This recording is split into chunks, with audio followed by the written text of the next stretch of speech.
Welcome to Year of Connection, a year-long journey toward becoming whole self-connected. I'm your host, Pauline Shu. Admitting you were wrong can be a really frightening thing to do. Sometimes we don't want to do it because it feels uncomfortable to do something that is perceived by others to come from a position of weakness.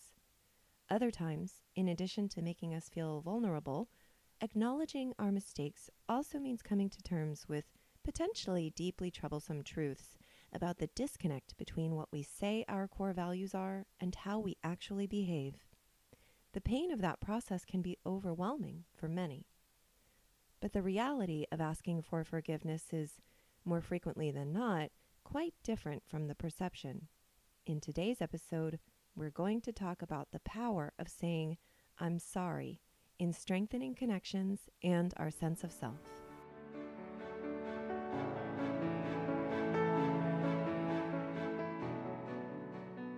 Have you ever done something wrong? That probably sounds like a silly question, I know, because when we hear it, I don't think any one of us can imagine someone honestly answering, "No, I've never done anything wrong." But even though we recognize how ridiculous it is to think that there's anyone in the world who has never done anything wrong, many of us never stop to ask the question of ourselves before we act or react. Here's an example of what I mean. 10 years ago, when my eldest child was 3, he was in the kitchen with my mother. There was a jar of honey sitting on the counter with a spoon in it, and he walked over to investigate. The spoon had a picture of little bees on the handle, and he really wanted to play with it. So he reached out to pick up the jar, but my mother told him not to touch it or he might break it. I'm sure you can guess what happened next. As soon as my mother's back was turned, he picked up the jar from the counter, but it was heavier than he'd expected, and immediately it became too much for his sweet little 3-year-old hands to handle. He dropped it, and the jar shattered on the floor. The sound brought me running into the kitchen, where he was still a bit shocked by the mess on the floor, but the shock quickly gave way to denial. He hadn't touched it, he insisted, which we all knew was a bald-faced lie. But he was 3, so now I think it's really cute. Still, when my mother and I both called his bluff, he then proceeded to explain that it was too close to the edge of the counter, too heavy, too interesting to resist. Lots of reasons why anyone or anything else was at fault, but the blame was certainly not on him. He was a toddler, so I certainly didn't punish him harshly, and he learned a valuable lesson that day in being honest about owning up to your mistakes, particularly ones that are so glaringly obviously yours, even though it might feel shameful or embarrassing. Looking back, the whole thing makes me laugh, even the part where I was scraping sticky honey off the floor for 30 minutes. But I bring it up now because I can still see the wild fear in his expression when he'd realized he'd done something wrong, then his immediate switch into denying he'd done it. It was almost instinctual. That's why I think it's important for us as adults to be aware and proactive about our actions.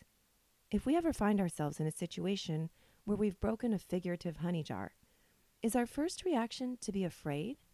Probably. Fear is natural when we make a mistake because mistakes can lead to punishments or problems, but mistakes can also lead to learning, improving, and strengthening bonds through our willingness to ask for forgiveness. So when we do make a mistake, or when it is brought to our attention that we might not have behaved the way that we or others expect us to, instead of denying what we did, I urge everyone to ask yourself, have you ever done something wrong? In some cases, you might find that your behavior was not consistent with your core values or with the standards of behavior you expect of others, which ideally would be the same standards you hold yourself to. If that's the case, don't double down on denying that you did anything wrong. Don't try to convince other people that you didn't do anything wrong. Take a moment to realize that it's okay to make a mistake. It's okay to be vulnerable. That's part of life. Brené Brown is a researcher and speaker based out of Texas, and she's considered the leading expert on vulnerability and shame.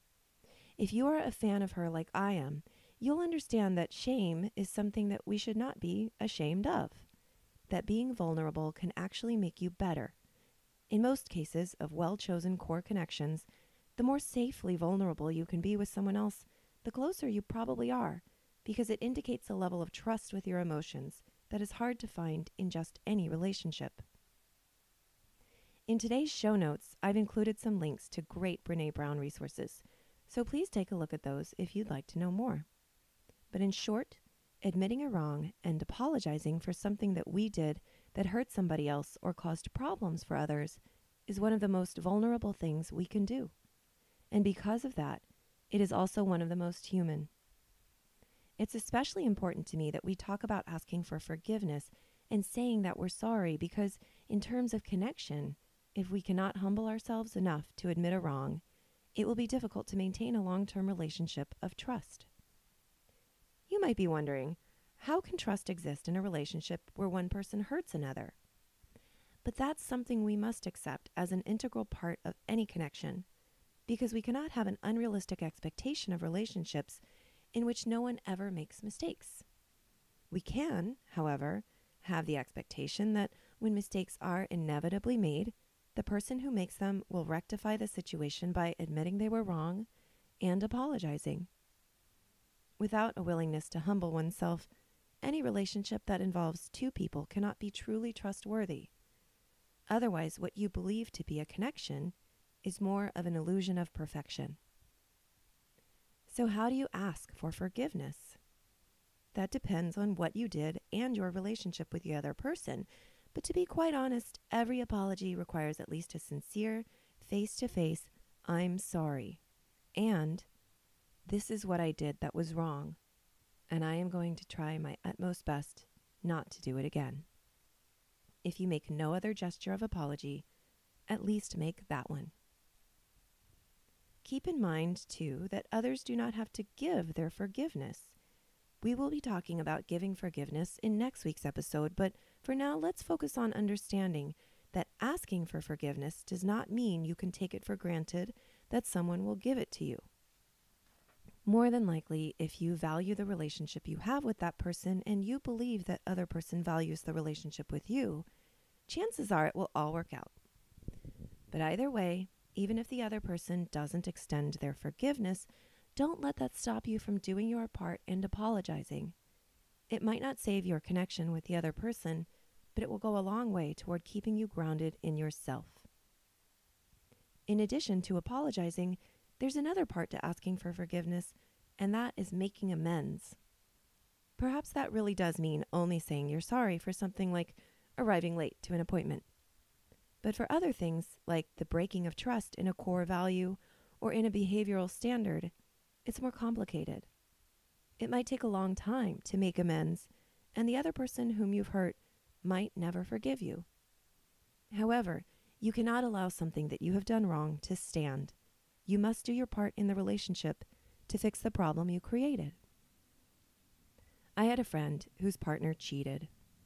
The partner asked for forgiveness once the affair came to light, and it took some time, but my friend eventually granted that forgiveness. In addition, they got back together to try again on their relationship. I say in addition because forgiveness doesn't necessarily mean that life can go on the same way as it did before. Forgiveness is an understanding by the person you wronged that you regret your actions, that you're working to be better, and that your mistake should not be held against you. Forgiveness can exist independently from my friend's togetherness with her partner. And it turns out that in this case, the affair had significantly changed who they were as people, both individually and in a relationship. Ultimately, even though my friend did not hold it against her partner for cheating, the partnership itself was no longer a good fit, and they ended up separating permanently. My final advice on asking for forgiveness: don't let time stand in your way. Even if a wrong was committed months, years ago, it's important to still ask for forgiveness once you recognize that you have done something wrong. If you've ever seen the movie Dirty Dancing, which is one of my favorites, you might remember that Baby's father is really against Johnny for most of the movie. Baby's father lets his prejudice repeatedly get in the way, but at the end he pulls Johnny aside and tells him that he knows the truth, followed by the line, "When I'm wrong, I say I'm wrong. Now, that character, played by Jerry Orbach, was done so well. I do have a few issues with that particular setup because the dad never actually says, I'm sorry, but it's a great line nonetheless. It took him a long time to get to the point where he could see that he had misjudged Johnny, but when he finally did make that realization that he'd been wrong, he said so. When I'm wrong, I say I'm wrong. It's not necessarily always critical for you to come to realizations within a particular time frame. It's mostly important that when you do realize that you have hurt someone or committed a wrong, that you do something about it. Denial is no one's friend. I hope that this week's episode has helped you to think more deeply about asking for forgiveness. It might help you to focus your thoughts, possibly in that notebook or place where you're keeping your life notes. You might want to make a list of the people you've wronged, what you did, and how you've fixed it, whether saying you're sorry, making amends, or something else. Perhaps you have not yet asked for forgiveness and still need to. We'll talk next week about giving forgiveness, but in the meantime, if you would like to share thoughts about today's episode or any other episode, I'd love to hear them. You can leave a comment on this show's post or send me an email. Thank you so much for listening. I'll see you next week. In the meantime, I wish you safe travels.